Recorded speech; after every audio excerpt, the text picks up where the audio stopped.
My son warned me, "Mom, my partner dislikes you. Basically, you're not invited anymore." My son's text sat on the screen like a blow to the chest. "You're not invited to the launch. My partner thinks it's better this way." I read it once, twice, a third time. The words did not change, but something inside me did. It was as if a thread that had held my heart together finally snapped. After everything I had poured into his life, after selling my home and emptying 40 years of savings so his company could exist, I was suddenly inconvenient, embarrassing, someone to be hidden away. Hit that subscribe button and tap the bell icon so you never miss our latest uploads. My name is Odessa. I am 67 years old, and I believed I had already lived through every kind of pain life could throw at a woman. Betrayal, poverty, a husband walking out without a goodbye. But I never imagined that the sharpest wound would come from the one person I had always called my miracle. My son, Lysander. $2 million. People hear that number and think of luxury. For me, it was not a luxury. It was my mother's house, the last thing she left me. It was the savings from decades of scrubbing office floors until the bones in my fingers ached and bathing fragile bodies who called me by the wrong name because their minds were drifting away. It was every birthday dress I never bought, every holiday trip I never took, every coffee I decided I could live without because one more dollar meant one step closer to safety in old age. That money was my cushion, my security, my ability not to depend on anyone. Then, slowly and willingly, I turned all of that into capital for a company that carried my son's name. I remember when it was just the two of us against the world. When his father, Enoch, walked out, Lysander was 5 and still slept with a stuffed bear. For weeks he stood at the window each evening asking, "Is Daddy coming back today?" I never had an answer, because I did not understand how a man could abandon a child like that. So I did what I knew how to do. I worked. Days caring for an elderly woman with fading memory. Nights cleaning glass towers downtown until 3 in the morning. I'd come home to find my boy curled up in my bed, too afraid to sleep alone. "Mama, why do you work so much?" he'd whisper. "So you never have to go without," I'd murmur, carrying him back to his room. Later, when he told me he wanted to study at a private university, I already knew the numbers didn't add up. But I took extra cleaning jobs in Buckhead, kneeling on marble floors that weren't meant for women like me. My knees puffed up, my hands cracked, but my heart swelled the day I said, "Yes, baby. You can study wherever you want." His eyes lit up like I'd handed him the world. "Really? I can study computer science." "Anything your heart is set on," I answered. "I'll handle the rest." And I did. I pawned my mother's jewelry, sold every item that might fetch a price, and somehow paid each semester bill on time. Seeing him cross the graduation stage was the proudest moment of my life. He hugged me so hard I could hardly breathe, whispering, "None of this would have happened without you, Mama. I'll never forget." I believed him. I held on to those words like a promise carved in stone. Years passed, and the job market proved stingy. It didn't matter that he had a degree. Doors closed in his face. I kept paying his rent, sending money for groceries, telling him to be patient. "Take your time," I'd say. "I'm here." When he finally got his first job, poorly paid and demanding, I quietly covered the gaps so he could survive without shame. When he wanted extra courses to specialize, I reached into the same tired savings I had been protecting since my youth. Every sacrifice felt like planting seeds for a future where he would stand tall and secure. Then came the day he walked into my kitchen with a fire in his eyes. "Mama, I have an idea," he said, spreading diagrams and notes over the table. He spoke of software, of a platform that would change how businesses operated, of an opportunity just out of reach. "I need seed money," he confessed, almost ashamed. "It's a lot. Probably more than you can." "How much?" I asked. $2 million, he replied, bracing himself. The number hung between us like a thundercloud. 2 million was everything. It meant selling my home. It meant using my mother's inheritance. It meant draining the account I had built for my own old age, leaving myself with nothing but faith. Yet when I looked at his face, the same face that once pressed against my apron asking for snacks after school, I saw the same hope I used to dream about in secret. "All right," I said quietly. "We'll do it." He stared at me, stunned, then grabbed me and spun me around like he had when he was a little boy. "You're the greatest mother in the world. I swear I'll make this worth it. I'll pay back every cent, with interest. I'll never forget this, Mama." I sold my house, downsized to a small apartment, and moved my life into a few boxes. We signed the contracts, moved the funds, and suddenly his idea was a real company. In those first months, it felt like we were building a shared dream brick by brick. He called every day with updates, photos of rented office space, snapshots of the first employees, quick videos of the conference room with glass walls. "Look, Mama," he'd say, sweeping his phone around the room. "Our boardroom. Our dev area. Our company." The word tasted sweet each time he said it. I would stand in my modest kitchen, staring at a cracked tile, and feel like I was standing on the threshold of something grand. And then, very quietly, a new name slipped into our conversations. Vesper. At first she was just a marketing expert he'd hired. A young woman with experience, contacts, and ideas. That was all. Or so I thought. The first time I saw Vesper, she slid into a video call as if she'd always belonged there.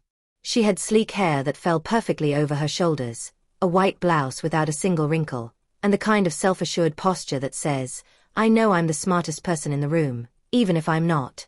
Lysander beamed. "Vesper, this is my mom, Odessa," he said. She believed in the company before anyone else did. She smiled, but it was the sort of smile people wear for ID photos. Correct, controlled, hollow. "Nice to meet you, Mrs. Odessa. I've heard a lot about you." Something in her tone made my skin prickle. Polite, but distant. I told myself I was being silly. "My pleasure," I replied. "Lysander says you're very talented." "I do my best to help the company grow," she said, and in the next breath turned her full attention back to my son.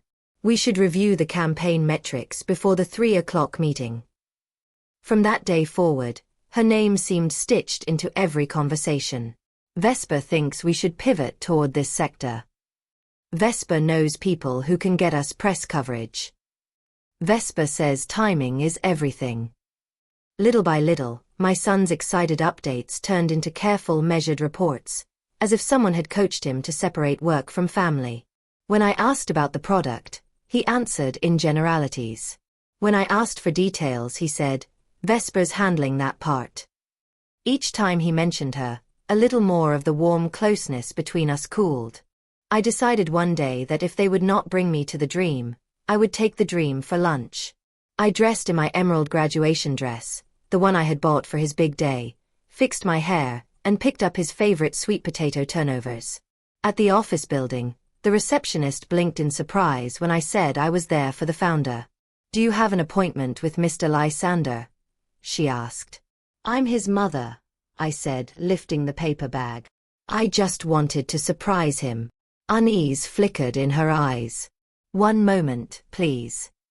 She returned with Vesper. The younger woman's heels echoed sharply as she approached. "Mrs. Odessa," she said, lips tight. "What a surprise." "I brought lunch for everyone," I said with a hopeful smile. "I thought I'd see how things are going." "How thoughtful," she replied.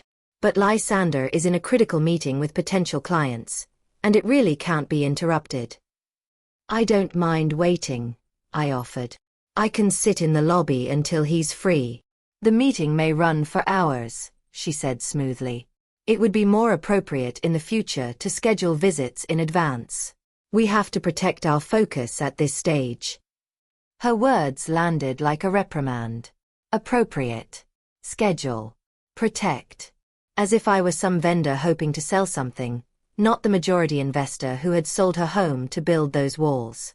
"It would only take a moment," I tried again, feeling foolish. "I'm afraid it's not possible today," she answered, still wearing that chilly smile. I'm sure you understand. A serious business can't afford disruptions. I swallowed down my humiliation and nodded. Fine. Tell him his mother stopped by. Of course, she lied politely. He'll call you later. He didn't. 3 days passed before Lysander returned my call. His explanation was brisk, almost irritated. Mama, Vesper told me you showed up without warning. You know how intense this period is. You can't just drop by. We have to protect our schedule. Our schedule. I thought a few minutes wouldn't hurt, I said quietly. I brought lunch. It sends the wrong message to the team, he said. You have to respect boundaries. This is a workplace, not a family gathering. From there, the gap widened. Sunday dinners, once sacred, became negotiable. I can't make it tonight, Mama. We have strategy sessions. Calls that used to come every day turned into weekly check-ins, then into quick, tense conversations whenever he could squeeze me in. I started learning more about his life from his social media than from his own mouth.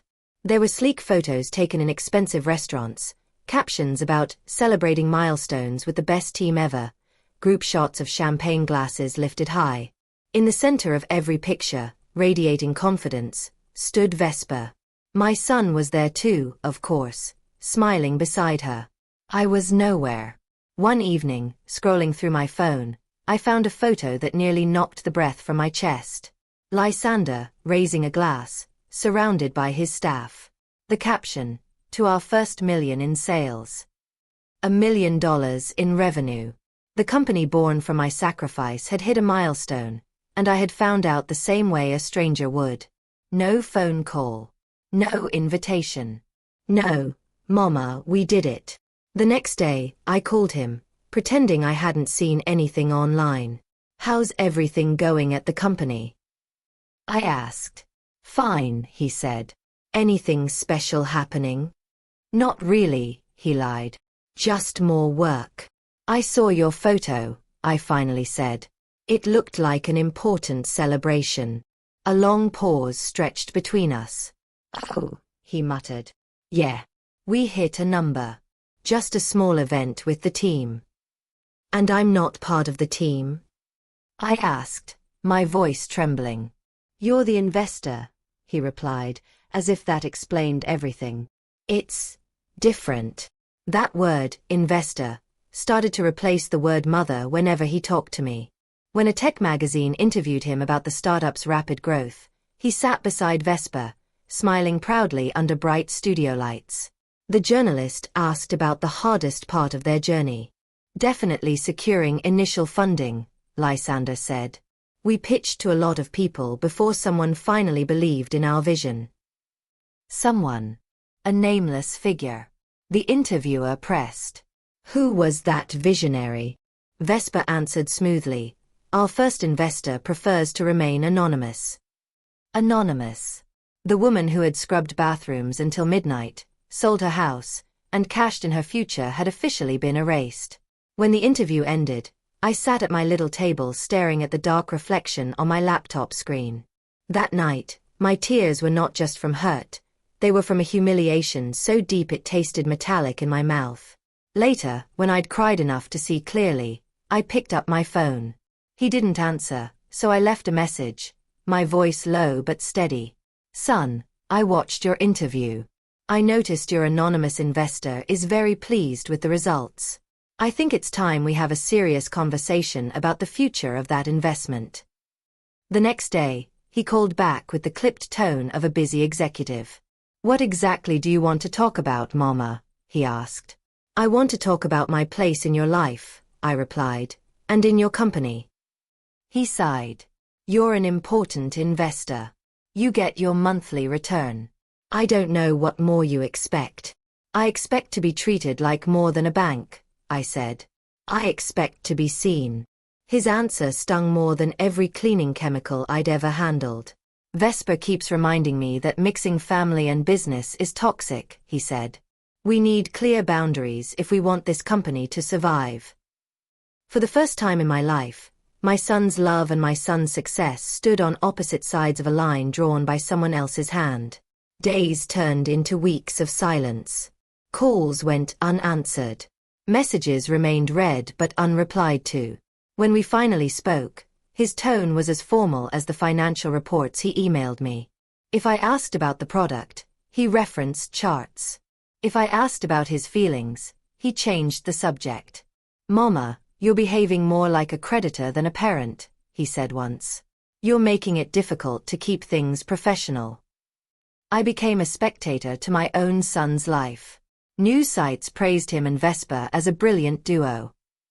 Articles celebrated their sales numbers and their against-the-odds success story. Nowhere in those glowing paragraphs did anyone mention a widowed woman who had risked everything to give them a chance. It was as if my name had been deliberately erased, and with it, decades of sacrifice. Loneliness pressed on my chest so heavily that some mornings it was hard to breathe. Yet something else was growing beneath the pain, an ember of anger I hadn't allowed myself to feel before. Not rage to destroy, but anger sharp enough to cut through the fog I'd been living in. After one particularly cold phone call where he spoke to me like a demanding client, I set the phone down and stared at the wall. "Enough," a voice inside whispered. "You have begged for respect long enough." My friend Odora worked at the bank. She had watched me sign the transfer papers for the $2 million, her brows furrowed with concern. She was the one person who truly understood what that money represented. I called her. "I want to see every document tied to my investment in Lysander's company," I said. She heard something different in my voice and didn't try to soothe me. "I'll bring everything by this afternoon," she replied. We sat at my kitchen table surrounded by folders, printouts, and legal language I barely remembered signing. We went through each page slowly. "Odessa," she said at last, tapping one paragraph with her pen, "I don't think you understand how strong your position is." "What do you mean?" "You hold 60% of the company's shares," she explained. "That makes you the majority owner. They can't make any major decisions without your consent. You also have the right to demand detailed reports and even withdraw your capital with 30 days' notice." Majority owner. The words landed like a revelation.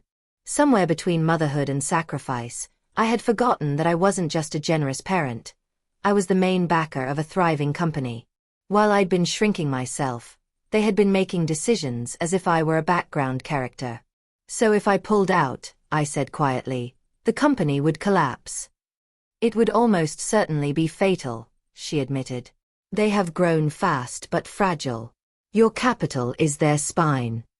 That night, I didn't sleep, this time not because of sadness, but because the fog in my mind had finally lifted. For months I had acted like a powerless spectator. Yet on paper, I held the strongest position in the entire structure. I had traded respect for the illusion that love required silence. No more.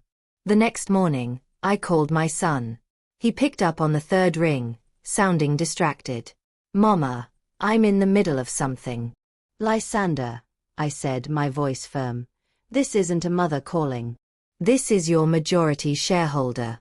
According to our contract, I want an urgent board meeting with you and your partner tomorrow at 10. Silence. Then a stunned, "What?" "It's not a request," I continued calmly. "It's a contractual right. I expect you both there." At 10 the next day, I walked into the office building not as an anxious parent, but as a woman who remembered her worth. I wore my black suit, the one I kept for serious church functions, pressed and neat. At the front desk, the receptionist greeted me with uncertainty. "Good morning. Can I help you?" "Yes," I said, setting my handbag down. "I'm Odessa, holding 60% of this company. I have a scheduled meeting with the founders." The receptionist straightened so quickly her chair squeaked. "Of course, ma'am. Right away." Lysander and Vespa appeared a moment later. His shoulders were tense, his expression wary. She looked as polished as ever, but there was a flicker of unease in her eyes. "Mama," he began. "Odessa," I interrupted. "For this meeting, I'm here as your partner, not as your mother." It was the first time I had ever drawn that line. We entered the boardroom he had once shown me on a tiny screen, full of pride.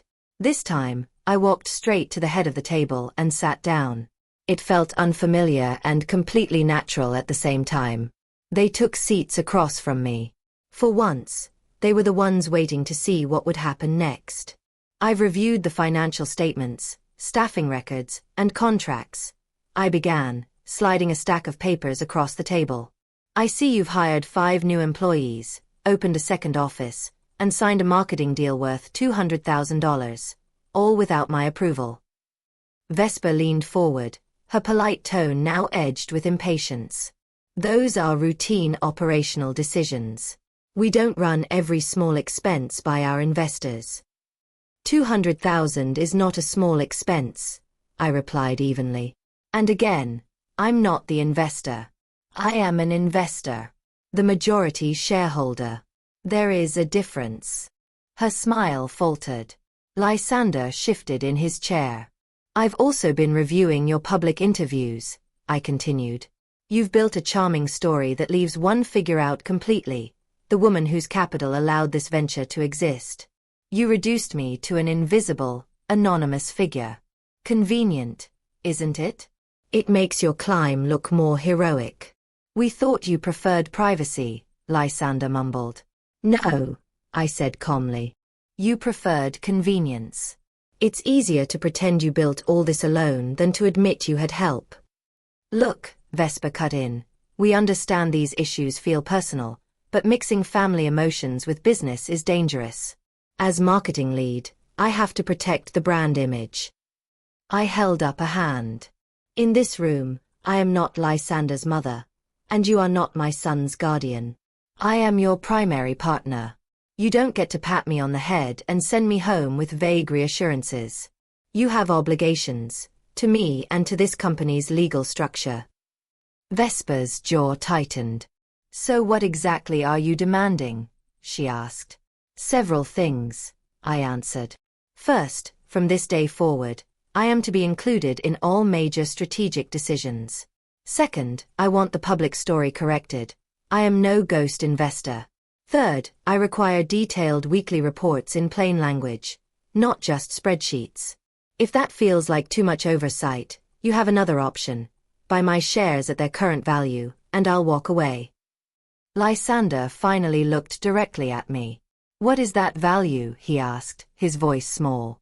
I had done my calculations carefully. Based on your current revenue and projections you've presented publicly, my 60% is worth about $8 million. The color drained from his face. Vesper's fingers clenched around her pen. 8 million. Yes, I repeated. If you can pay me that, you can own the company outright. If not, you'll treat me like a real partner. We don't have that kind of money, Lysander admitted after a long pause. Then the choice is simple, I said, rising to my feet. We move forward under new terms of respect, or I exercise every right I have. You have until tomorrow at 5 to decide. This is blackmail, Vesper snapped. You're extorting your own son. I looked at her steadily. No. This is a woman who spent her entire life bending until she almost broke. Today she's finally standing up straight. Lysander's voice cracked. Mama, would you really do this? Risk the company like that? I held his gaze, my heart aching and clear at the same time. I'm not destroying anything, I said softly. I'm simply refusing to be erased. Then I turned and left, my footsteps ringing in the corridor like a verdict. That evening, my phone lit up over and over with his name. For the first time, I let his calls go unanswered. At 5:30 the next evening, my phone finally rang again. This time, when I saw his name, I answered. Odessa, he said, his voice subdued. We need to talk. I'm listening, I replied. Can we meet? Vesper and I have discussed your terms. All right, I agreed. What's your decision? He exhaled. We accept. All of them. A strange mixture of triumph and sorrow washed over me. It shouldn't have taken threats for my own son to respect me, yet here we were. Good, I said. Tomorrow at 9, I expect our first weekly meeting. And Lysander? Yes. Come prepared to apologize, for the past 6 months, not just a missed phone call. But the morning brought a twist no one had planned. When I arrived at the office, Lysander was pacing by the reception desk, pale and shaken. "We have a serious problem," he blurted. "What happened?" I asked, anxiety coiling in my stomach. "It's Vesper," he said. "She resigned last night." "People resign," I replied. "You can replace her." "She didn't just leave," he whispered.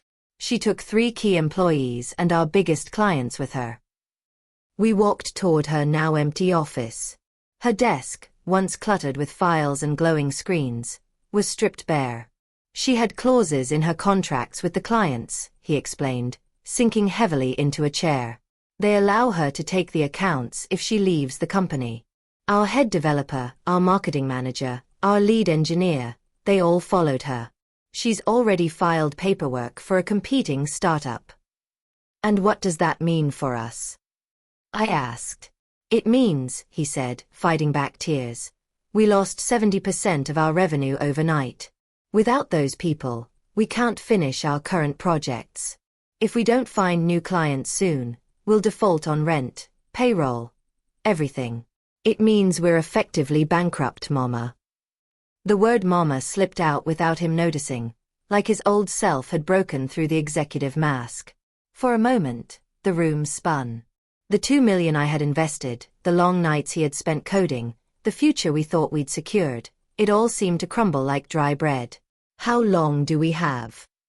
I asked quietly. 2 weeks if we're lucky," he said. "I could never ask you for more help. You've already lost enough because of me." He dropped his face into his hands. "I'm so sorry. For everything. For how I treated you. For letting Vesper talk about you like you were an obstacle. I was blind."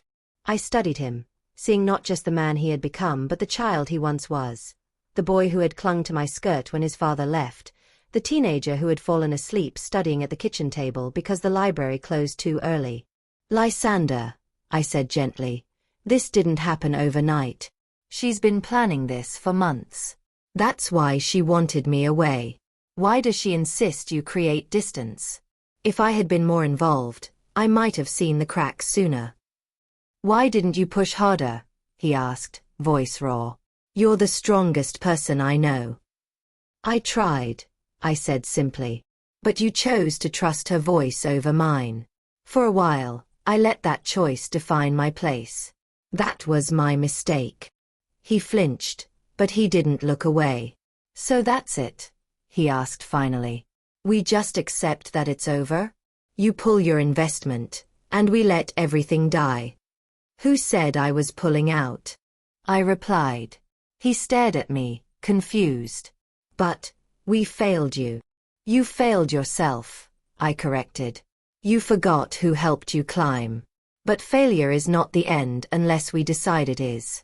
Vesper took clients and people, yes. But she didn't take the most important assets you have, your skills, your mind, and your mother." He gave a shaky laugh that turned into a sob. "What are you saying?" "I'm saying we'll rebuild," I answered. "But this time, we do it differently. We build a company that stands on respect, not manipulation. A business that knows numbers matter, but people matter more." His eyes filled with a fragile hope. "Would you really help me start over after everything?" "I'm not doing it for you," I said, touching his arm. "I'm doing it for us. For the woman who sacrificed her future, and for the boy she raised to be more than someone else's puppet." The next few weeks were some of the hardest of our lives. We worked 18-hour days in silent offices that still smelled like Vesper's perfume. Lysander dived into the code, patching and rebuilding, while I tackled something entirely new, client outreach. I may never have worn a tailored suit to a pitch meeting before, but I had 4 decades of experience dealing with human beings, from demanding bosses to lonely elders. People are people, whether they're wearing pajamas or expensive watches. At our first big presentation after the exodus, Lysander fidgeted beside me in the lobby of a corporate building. "These executives speak a different language, Mama," he warned. "They're used to polished decks and buzzwords." I straightened my mint green blazer. "I've spent my life convincing strangers to trust me with their offices, their parents, their homes," I said. "If I can handle a man yelling because his desk isn't shiny enough, I can handle a conference room." Inside, Lysander handled the slides, charts, projections, features, all the technical details. When it was my turn to speak, I didn't talk about disrupting markets or leveraging synergies. I asked the decision-makers what frustrated them each day, where their staff struggled, what kept them up at night. I looked them in the eye when I promised that we weren't selling them a tool. We were offering them fewer headaches and more peace of mind. By the end of the meeting, not only did they sign with us, they recommended us to 3 other companies. On the way out, one executive shook my hand and said, "I've never met someone who talks about tech like it's a service, not a show. You two are different." That night, Lysander hugged me with genuine awe. "You're amazing," he said against my shoulder. "Vespa never closed a deal like that." I smiled faintly. "She understood algorithms," I replied. "I understand people. In this line of work, you need both." Slowly, the emptiness of our office began to fill again. We hired new staff, not just for their resumes, but for their character. I insisted on sitting in on every interview. We chose people who believed in collaboration, who didn't roll their eyes at the phrase, family values, who understood that nobody is too important to make coffee or clean up after themselves. We built from the ashes, and this time every brick was laid with intention. Lysander changed too. The clipped, distant tone vanished from his voice. He called me every day, not to report, but to share. Small victories, setbacks, personal worries. Sunday dinners came back, and not as duty, but as joy. One evening over roast chicken and cornbread, he said quietly, "The thing I regret most is letting someone convince me your love was bad for business." I reached across the table and squeezed his hand. "Love is never the problem," I said. "Only when we let it be used against us." Months later, a business magazine called again. This time, the journalist wanted to know how we had survived losing so much so fast. "What's the real secret?" she asked, setting her recorder on the table. Lysander didn't hesitate. "My mother," he answered. "She believed in my dream when no one else even wanted to listen. She's not just our first investor, she's the heart of this company." The article ran with a new headline, "The Mother-Son Team Redefining Tech with Human Values." For the first time, the world was seeing what I had always known. I wasn't a footnote. I was a co-author. Standing on my apartment balcony, coffee in hand, I looked out at the city and realized something startling. In fighting for my position in the company, I had reclaimed something even more important. My position in my own life. A year after I'd first read that soul-crushing text, I stood in front of my bedroom mirror fastening the clasp of a gold dress.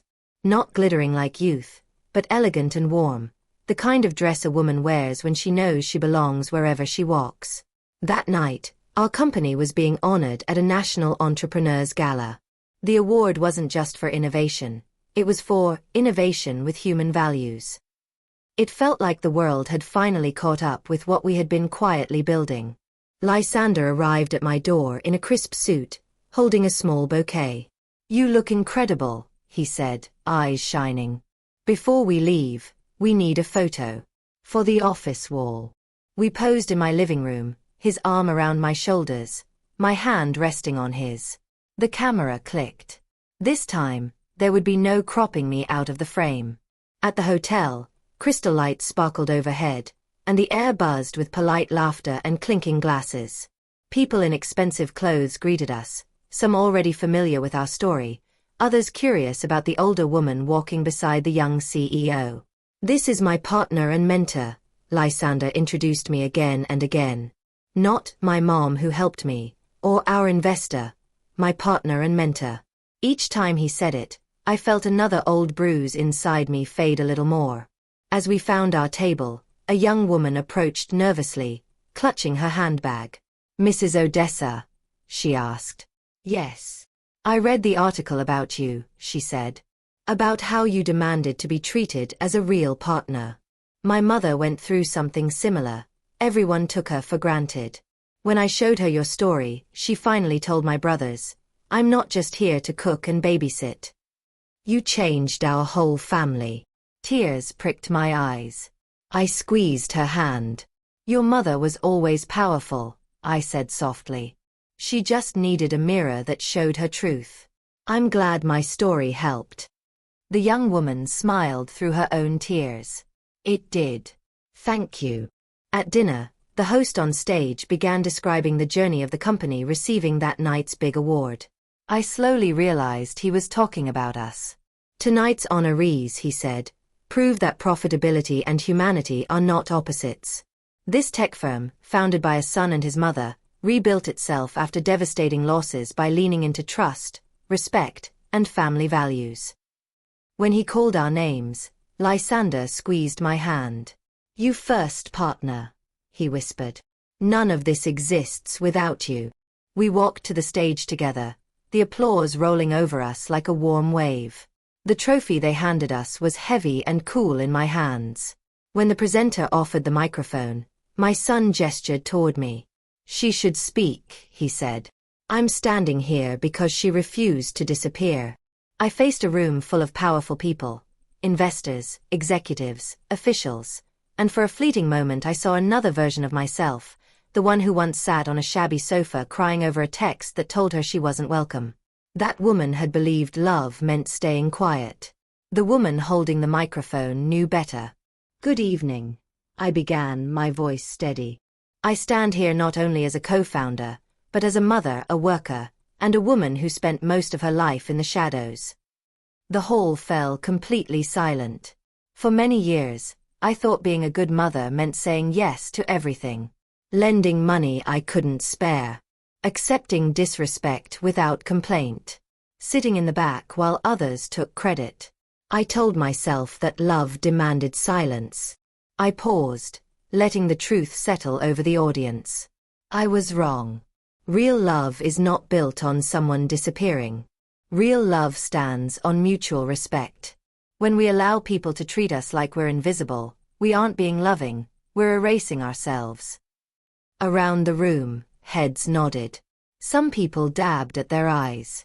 "Our company almost died," I continued. "Not just because we lost clients and staff, but because we forgot who we were. My son let someone convince him that family was a weakness. I let my own fear convince me that asking for respect was selfish. It was only when I stood up as an equal, when I said, 'I am your partner, not your problem,' that everything changed." I glanced at Lysander standing beside me, pride shining in his eyes. "To the mothers and grandmothers here tonight," I said, "it is never too late to claim your place. Your wisdom, your years of hard work, your sacrifices, they are not small things. No company, no family, no community stands without women like you as its foundation. To the sons and daughters, remember, your mothers are not banks or backup plans. They are human beings with their own dreams and rights. Success that requires their silence is not success at all." A swell of applause rose, then turned into a standing ovation. I felt my heart swell with something deeper than pride, relief, maybe. Relief that I had finally spoken the words the younger version of me needed to hear. Later, in the restroom, an elderly lady with silver hair approached me shyly. "Are you Odessa from the stage?" she asked. "Yes," I smiled. "My name is Gloria," she said. "I'm 70. I just called my son from the lobby and told him I want to be more than the grandmother who watches the children for free. I told him I'm ready to talk about being a partner in his business." My eyes filled. "Good," I said, taking her hands. "You are worth more than whatever crumbs you've been offered. Don't accept less." "Do you really think it's not too late?" she whispered. "Gloria, I started over at 67, I replied. 70 is still the beginning of a whole new chapter. When I returned to the reception, Lysander introduced me to people who used to intimidate him. "This is Odessa," he'd say. "My partner. The reason our company has a soul." Not one person looked at me as if I didn't belong.